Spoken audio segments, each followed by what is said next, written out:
ناظرین آداب و تسلیمات، میں ہوں محتشم احتشام حسین اور آپ دیکھ رہے ہیں دی اردو چینل۔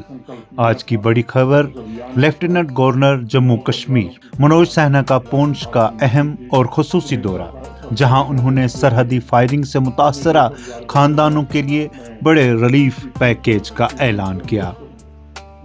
گزشتہ کچھ عرصے سے پونچھ کے سرحدی علاقوں میں فائرنگ کے واقعات میں اضافہ دیکھنے میں آیا ہے، جس کے باعث مقامی آبادی شدید ذہنی اور معاشی دباؤ کا شکار ہے۔ انہی حالات کا جائزہ لینے اور متاثرہ خاندانوں سے براہ راست ملاقات کے لیے لیفٹیننٹ گورنر منوج سنہا آج پونچھ پہنچے۔ ایل جی سنہا نے پونچھ میں لائن آف کنٹرول نزدیک واقع گاؤں اور ملحقہ علاقوں کا باریکی سے جائزہ لیا۔ سیکیورٹی اہلکاروں نے انہیں حالات کی تفصیل سے بریفنگ دی اور مقامی لوگوں نے اپنے مسائل اور مشکلات ان کے سامنے رکھے۔ متاثرین نے خاص طور پر مکانات کی تباہی، معاشی نقصان اور روزمرہ زندگی میں پیش آنے والی مشکلات پر تشویش ظاہر کی۔ ناظرین، دورے کا سب سے اہم حصہ ایل جی سنہا کا اعلان کہ فائرنگ سے متاثرہ خاندانوں کے لیے 133 نئے مکانات تعمیر کیے جائیں گے۔ یہ مکانات NGO-HRDS کی جانب سے 1 کروڑ روپے کی لاگت سے صرف 6 ماہ کے اندر مکمل کیے جائیں گے۔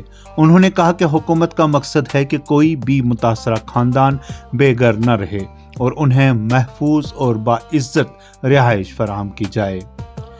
لیفٹیننٹ گورنر نے انتظامیہ کو ہدایت جاری کی ہے کہ تمام متاثرہ خاندانوں کو فوری مالی امداد فراہم کی جائے۔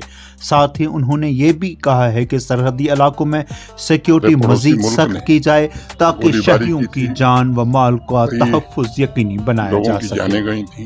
ایل جی سنہا نے مقامی لوگوں کو یقین دلایا کہ حکومت ان کے ساتھ کھڑی ہے۔ انہوں نے کہا کہ آئندہ کسی بھی مشکل گھڑی میں پونچھ کے لوگوں کو تنہا نہیں چھوڑا جائے گا۔ یہ تھا آج کا خصوصی update lieutenant governor Manoj Sinha کے دورہ پونچھ کے حوالے سے۔ حکومت کی جانب سے 133 نئے مکانات کا اعلان یقیناً متاثرہ خاندانوں کے لیے امید کی نئی کرن ہے۔ اگر آپ کو یہ رپورٹ پسند آئی ہو تو ہمارے چینل کو سبسکرائب کریں، ویڈیو کو لائک کریں اور اپنی قیمتی رائے کمنٹ میں ضرور بتائیں۔ میں ہوں محتشم احتشام حسین۔